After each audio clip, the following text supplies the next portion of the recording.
Yeah. Okay, so now we are switching to our first speaker. I believe you already all had a chance to review his biography, but still, please welcome Antonio Nieto-Rodriguez, author of the Harvard Business Review Project Management Handbook, the featured HBR article, The Project Economy Has Arrived, and 5 other books. Fellow and former chairman of the Project Management Institute, he is a creator of the Brightline Initiative, founder of Projects&Co, and co-founder of the Strategy Implementation Institute and PMOtto. His topic today of the presentation is Goodbye PMO, Welcome Chief Project Officer. Welcome one more time, Antonio. Hello, thank you for the invitation. Tara, Stefania, Anastasia, it's a pleasure to be here with you. Fortunately, I don't have too much time, but I've prepared a presentation to try to inspire a bit and look at what we do, our profession that we love so much in a different way. So, yeah, it's a pleasure to be here with you, and we're watching what's going on in Ukraine. So it's not much support, but at least just being with you here, hopefully, yeah, it brings a bit of hope. So yeah, I put a few topics. Well, the main one is around the the end of the project management office. It's a bit radical view, but I hope you find that inspiration. I'll talk a bit about AI. I know you have other speakers later on who will talk about this, so I'll share briefly my point of view. My presentation was there. One of my objectives in my career has been to publish with Harvard Business Review. They don't publish very often. Well, they never publish on project management for many decades. And I thought that it was very important for the profession to get more relevance in this kind of the leading. This is the best publication in management and leadership in the world by far. So I was lucky to publish one article in 2016, but now I have like 14, 15 and a book. And so now the door is open for having more project management visibility. One of the best definitions of projects is this one from HBR, the big chief. He told me, Antonio, your projects are your future. I say, yes, this is a great, very simple definition. All of you, if you're working in a project, you're working in the future of your companies, if your cities, of also personally, right? If you're working in a project at home with your family, with your friends, with your own, that you're working on your future. So I love this definition because it's so simple. So let me start with the first one here. And this is leading to a concept that I developed a few years ago called the project economy. What does it mean? So in any organization, you have two types of business models. One is the blue part.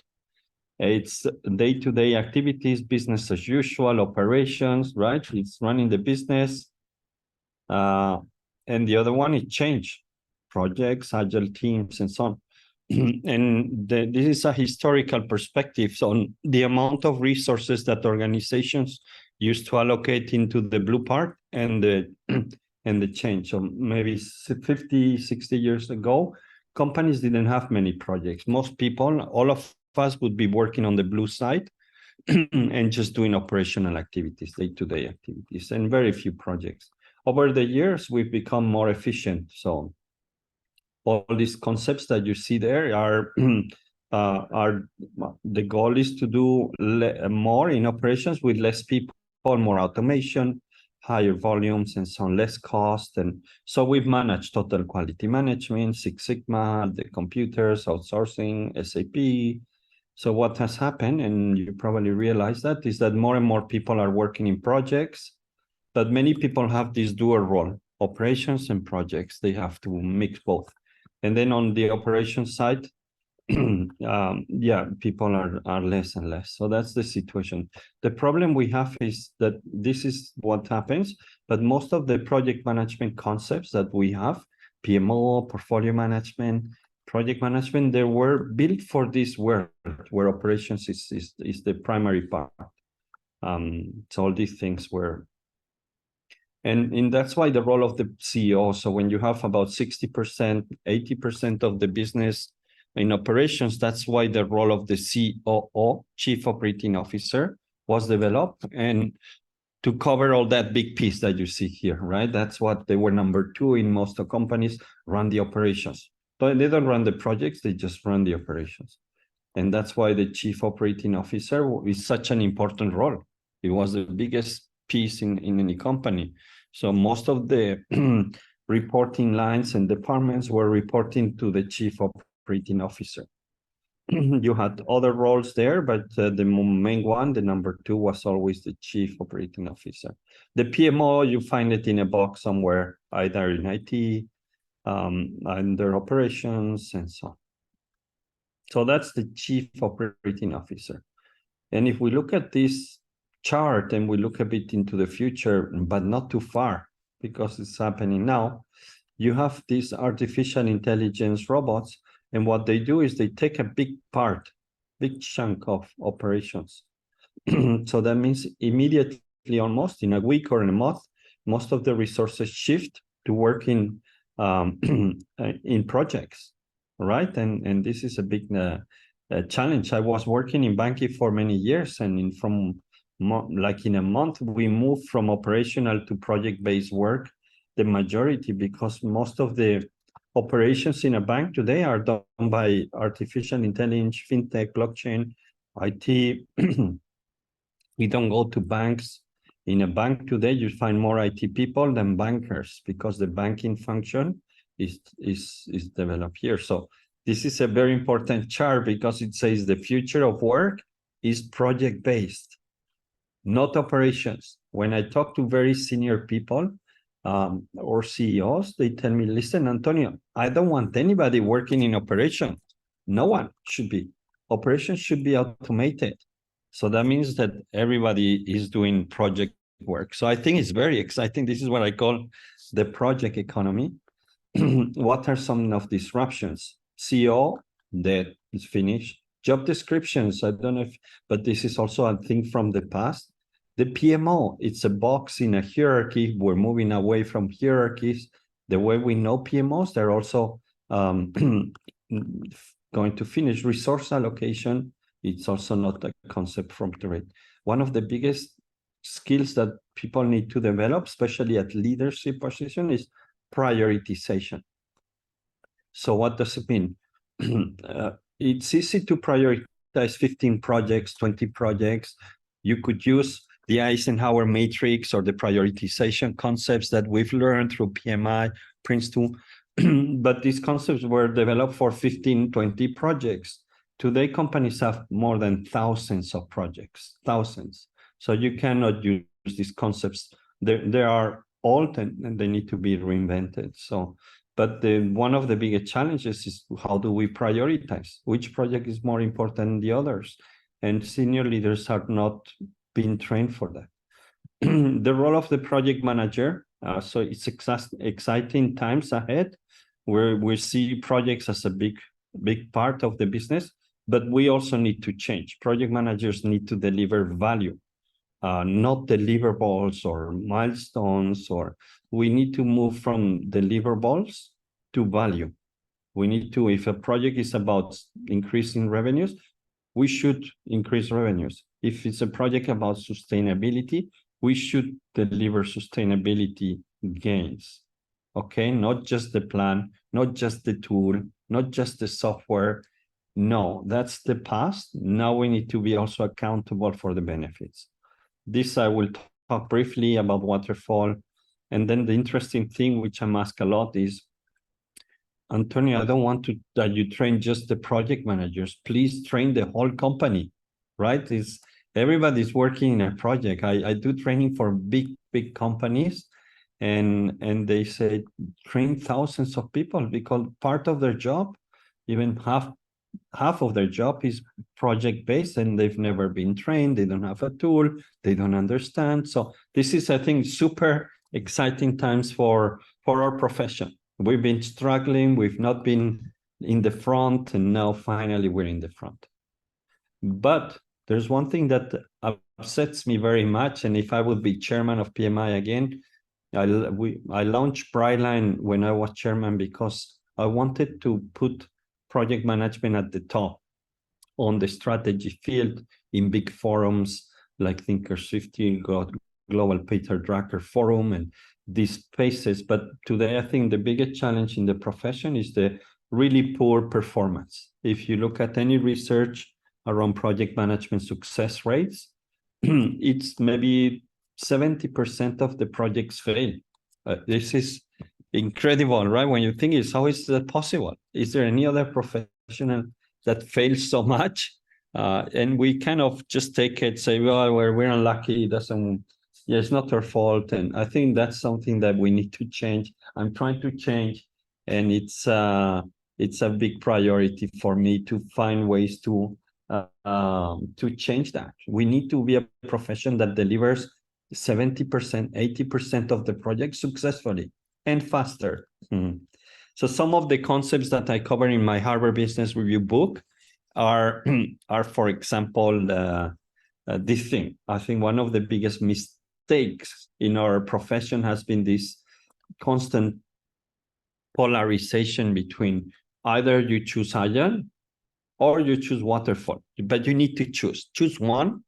If you choose waterfall, you're considered a bit old-fashioned. If you're Agile, you're a bit Silicon Valley kind of high-tech and modern. And so there's nothing more conflicting in a company that Agile teams and traditional project management, they will clash like crazy, you know? So, and when you go deeper into analysis of transformations, you realize that most transformations, I would say every kind of transformation needs a mix of all these tools. You need methods, you need traditional, you need program management, you need, if you're doing a bit kind of digital transformation, lean startup, agile methods for sure, continuous improvement for many pieces. You don't want to project manager all the changes.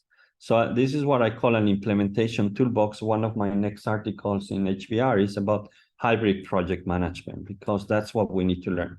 So instead of we're directors of an orchestra with all these tools, we need to know how they play. We don't need to play them, but we need to understand so that we create harmony.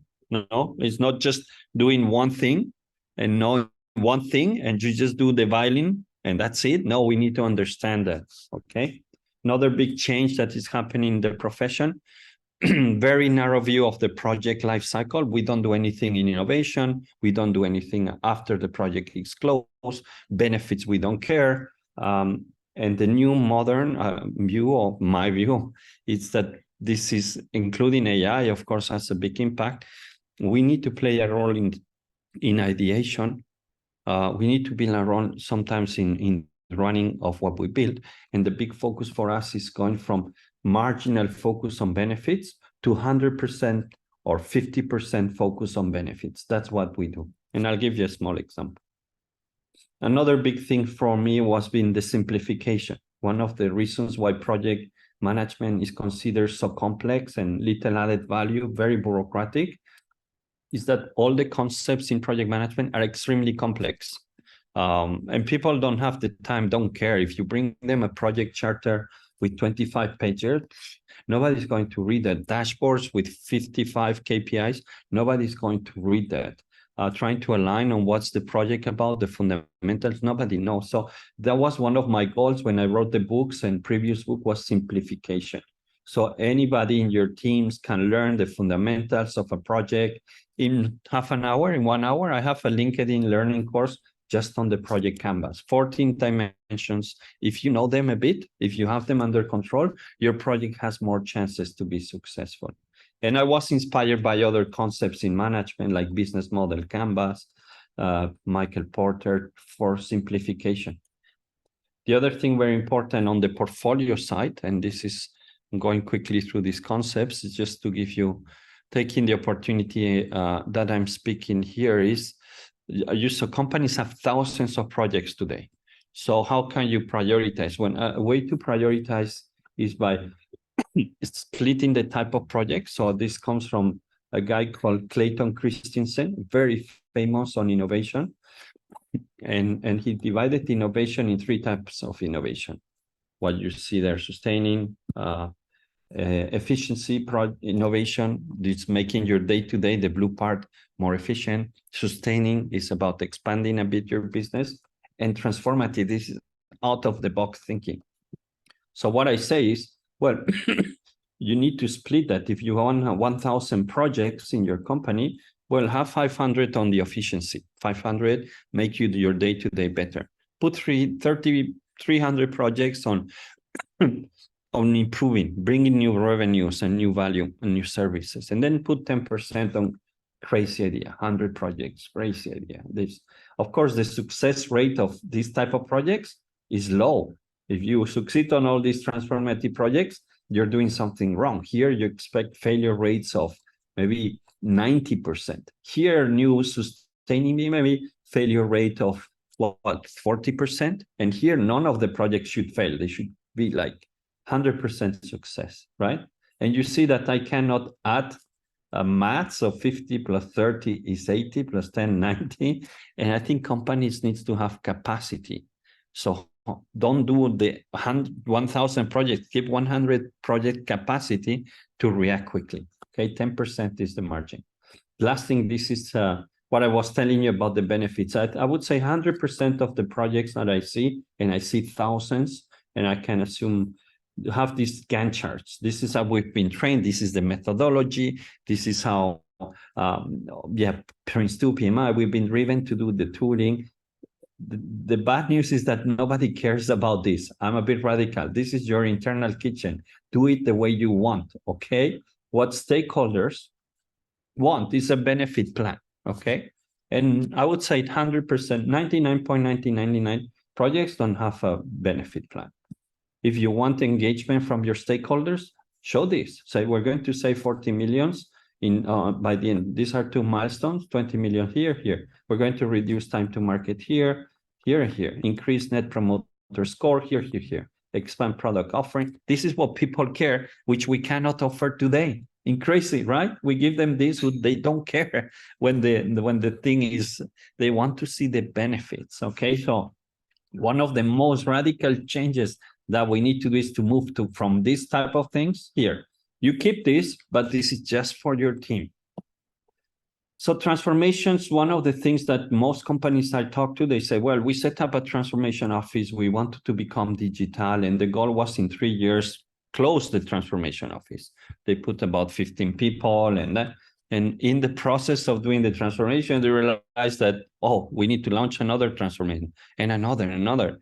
And these companies that started with a goal of 15 people, 3 years, now they have fixed transformation offices. They have 200 people working on them. So transformation is fixed now, it's happening. So that's what I call the chief project officer. So what happens is we go from the world of the chief operating officer to go the world of the chief project officer. And it makes sense, right? When you see and you believe that the future of work is project-based, then we need somebody, not everybody in the top of, just one person who takes care of delivering the value of this.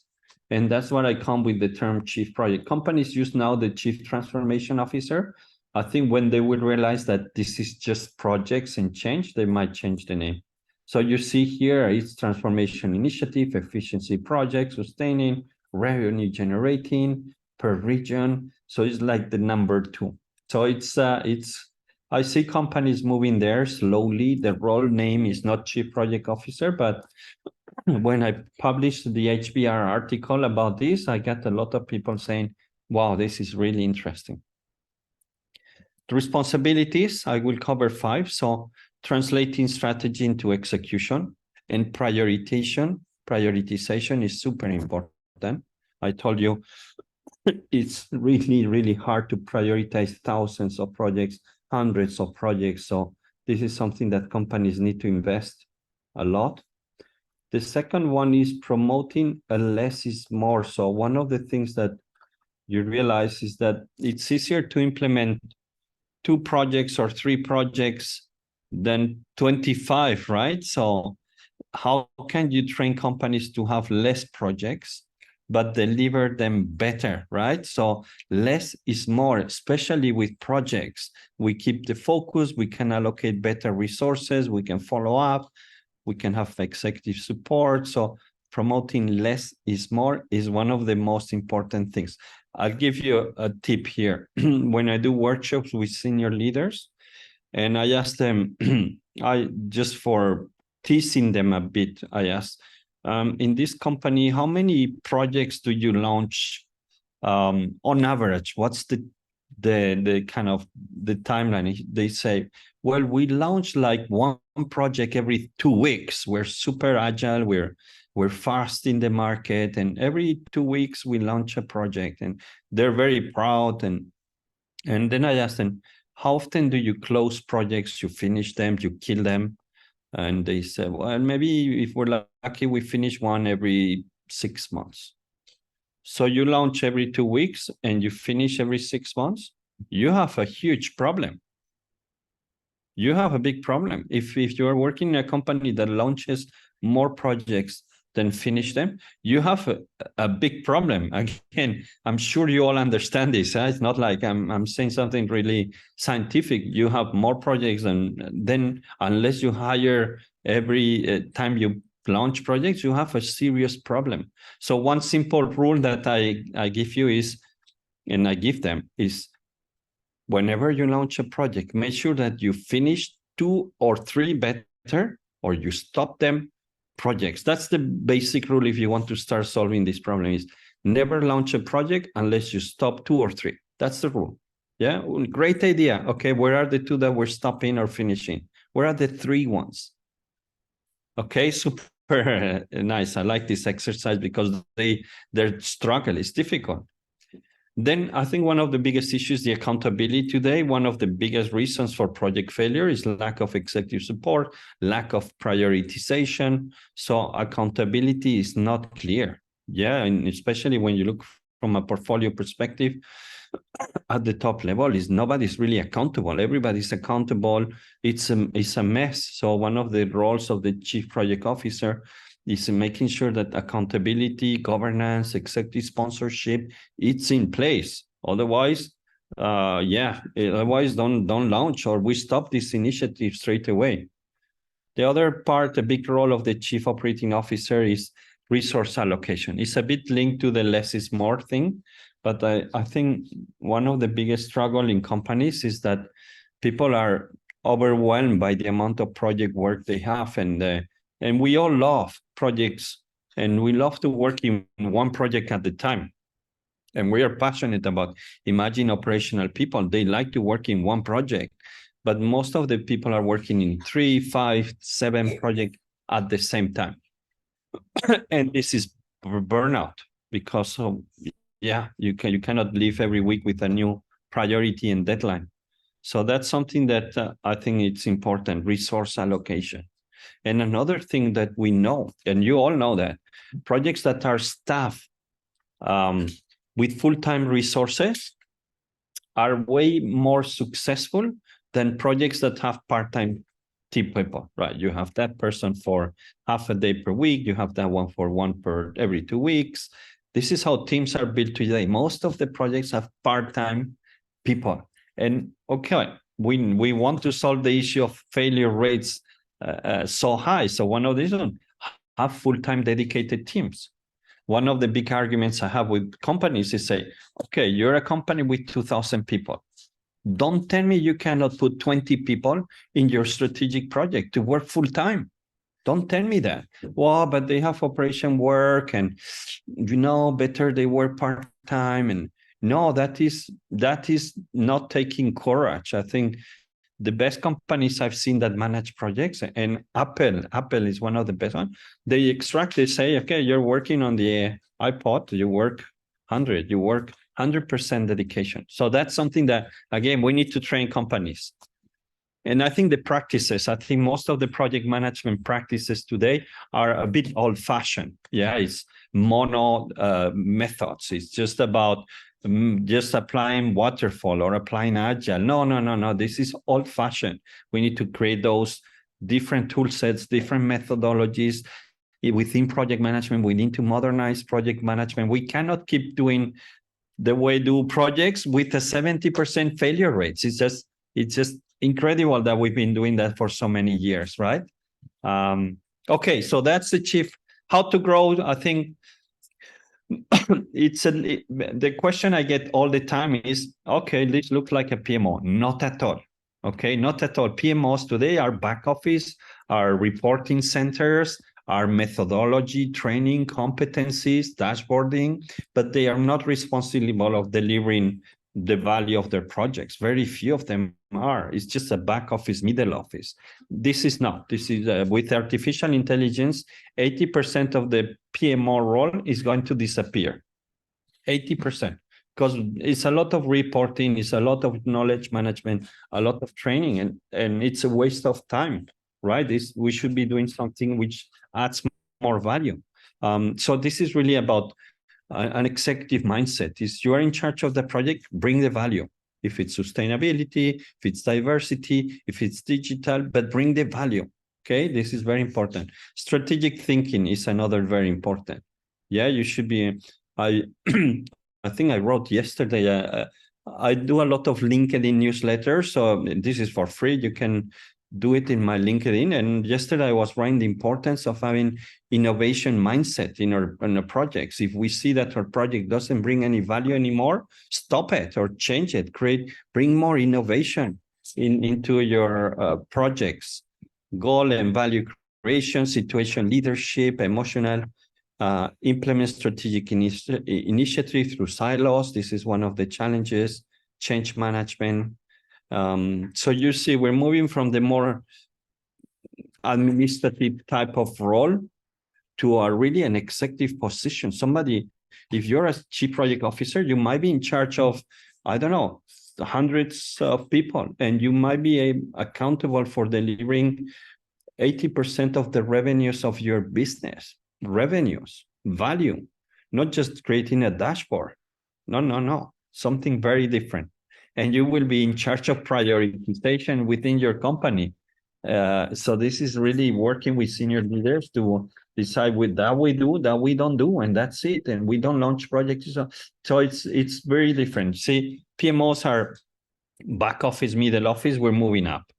And if you don't move up as a PMO, I'm sure you will disappear in a couple of years. And then AI, which I know is a topic that you will be covering. When the people ask me, how do you see technology in project management? I always show this chart. Okay, when you were driving with cars, maybe some of you still remember that we had these plans that you see here. It was a map on paper, and it was super challenging to drive from, I don't know, from Paris to Lyon or wherever, and you had to make a plan, and maybe this stops, and you were lost many times, but it was fun, right? But it was not very efficient. Then we started to have these TomToms and the GPS, and great. No, I think it's first time that you put place in another, and it would drive you.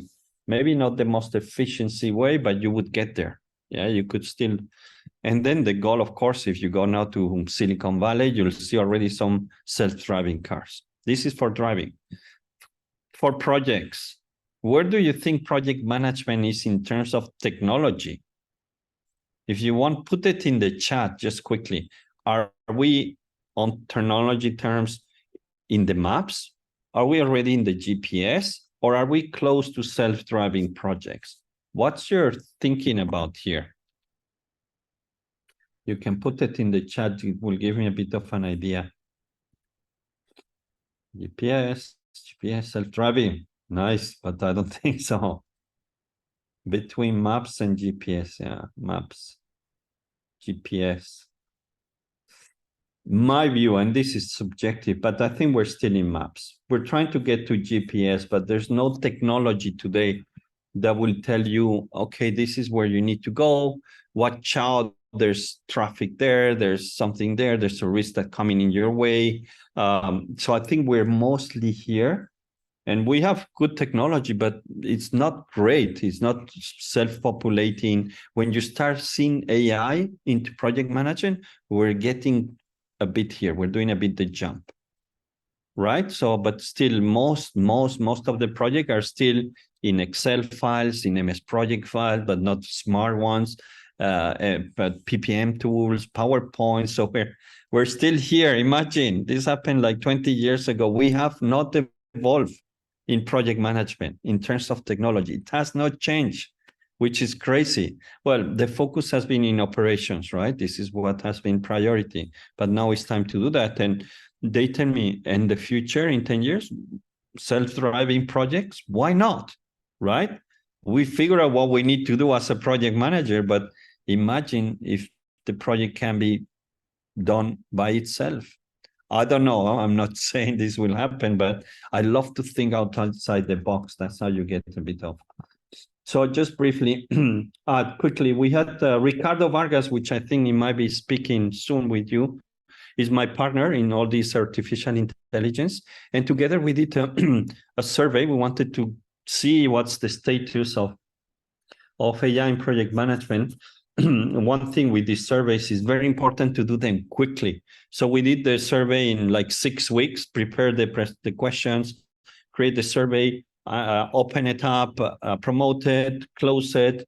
We had 772 replies, 95 countries, and then write the paper in like 2 months because things move so fast in this space. If you are into AI, every day is different. So that's why we did a super fast research. We're launching the next one, much more focused in other areas very soon in 2 weeks. So I think that's the challenge. Some of the findings, well, there's a huge potential on AI and project management. Fear of job loss, not so high. 1/4 of the people think that their job will be impacted. I think there will be more, but it can be positive. There's some evidence that AI improves delivery of projects. That success rate, which bothers me so much, we can increase that. Skills adaptation, massive, right? And one of the things is the speed of skills that we need to learn. In the past, when things were a bit more slow, you could learn one skill, let's say in 1 year. You'll say, I want to develop communication skill, or I want to learn design thinking or lean startup. Or today, the problem is that you don't have 1 year. So we need to learn much faster. Yeah, I put myself like, I need to try something new. It will not make me an expert, but at least try new technology, new tool once a month, right? That will be good. Sustainability, very important in project management. We need to make sure that AI doesn't make us ignore the other problems and challenges. One of them, sustainability, diversity, ethics, super important. And then continuous in exploration. Just as a summary and coming to the end, where do we see I've done a lot of research for my book on AI and what's available in the market around PM, project management. So there are some early developments in selection. If you don't need to prioritize 1,000 projects, we should be able to use artificial intelligence. So I'm working on a small startup on this space with a professor of Canada. Proven results on the scoping, on the planning. I've seen already tools available, and we have a webinar that talks about that in YouTube in my channel, so you can see if you are interested in more details. Automation and follow-up, the reporting and smart reporting, not much progress. And then the bots, there's where we have already early developments. This is the tool that I'm developing on prioritization and portfolio selection. When it's available, I will make a communication to ask for people who want to test it. Based predictor tool for project selection. So there was a small video, but you can watch it on my YouTube. And then PMOtto, which is like the ChatGPT for project management that Ricardo Vargas and I are building. We're not there. It takes time, but it's an amazing project. And that's it. The survey you can download for free if you just scan that. The survey is free. Most of the thing we do is for free just to make us all better and learn more. So you can find that there. And the last slide for me is this one. I think one of the biggest changes is not AI that we're experiences and that we need to do. Is not the project economy, it's the mindset of project managers. We need to be more than just people who make a plan, execute the plan. That's how we've been trained. That's all the PMIs and PMBOK and Prince, just execute the plan and monitor the plan. This is the old way. The new way is that you need to feel like an executive, somebody that you are the future of your company. You need to be persuasive. You have challenges, you try to address them. So when you look at project failures reasons, is project management is, of course, bad estimation, challenges on the scope and so on, methodology. But we know that senior leaders are very important in our projects. Go and get them. Okay, don't start a project if you don't have an executive sponsor. Stop the project immediately. If your project is important and you don't have a success, stop it. Go to the CEO and say, listen, this project that we're doing has to stop unless I have executive support, which means I need to have access to that executives 2 hours per week. Okay, the second big area that creates project failure is the organization is too bureaucratic, not agile, very hierarchical. Go to your senior executives. Listen, I want a fully dedicated team. I want that we take decisions quickly, that I don't need to wait 4 weeks for the next steering committee. So try to influence factors that are external to your project, but will make your project successful. Have that mindset of bringing value and impact. And that's the most difficult piece, but I think it's a very much needed piece. And the future is very positive for these project managers. I call them modern project managers. And I think that's it. You find a lot of information on my website for free. LinkedIn newsletter, every 2-3 days I post something. Project Canvas, if you have access to LinkedIn Learning, 3 or 4 courses on that. In my book, if you want to know a bit more, and that's how you can connect. So that was my story. Sorry, I talk a bit too much, but I just wanted to put as much as possible into this session, which I think it's important for all of you. So that, I don't know. Thank you, Anastasia. I can take 1 or 2 questions. Super. Thank you so much for your presentation, Antonio. Yes, we have the bunch of questions. So first one was, what dangers can you expect from growing usage of AI for projects?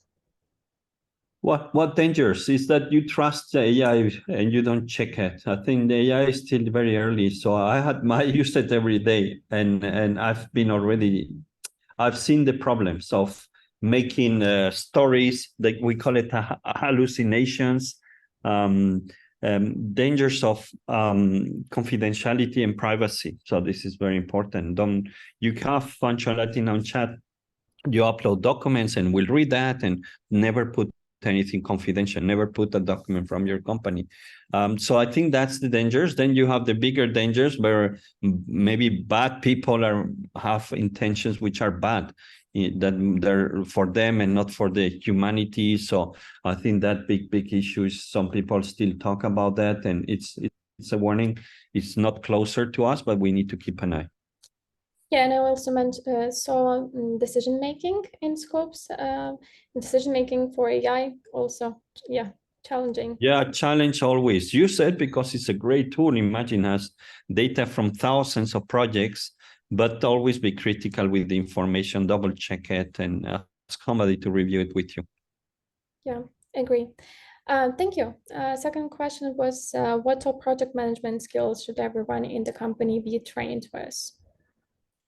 I think first we need to help to modernize project management. So learn I think the technical aspects, learn how to, and this is difficult because I've been doing a bit of richer and hybrid methods, a bit like I was claiming this matrix where you have agile, lean, and all these things are still in development. So there's no really, but that's where we need to go. That mindset of, agile, great, is great for that piece. So creating that openness in the methods that we use, in the tools that we use, understanding that people want less details, but more focus on what really matters, knowing how to use these kind of methodologies and adapting them is super important. And then you have that mindset that I was talking, that agility, critical thinking, strategic thinking.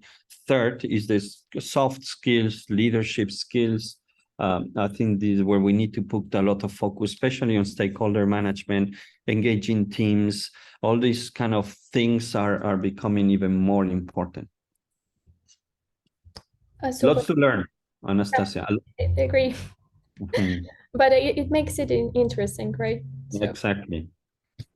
the last question was, yeah, can Antonio name some companies and example and role models of his approach?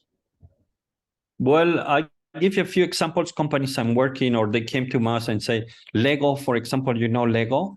They Yeah. came to us and listen, I'm using your project canvas, you know that pager, and say, we just launched and we're building a new factory in the US and we use the project canvas for that. KLM, the Dutch airlines, they're using the project canvas on their concepts. Companies like L'Oreal, you know, luxury kind of fashion. I'm helping them also in the prioritization, building competencies.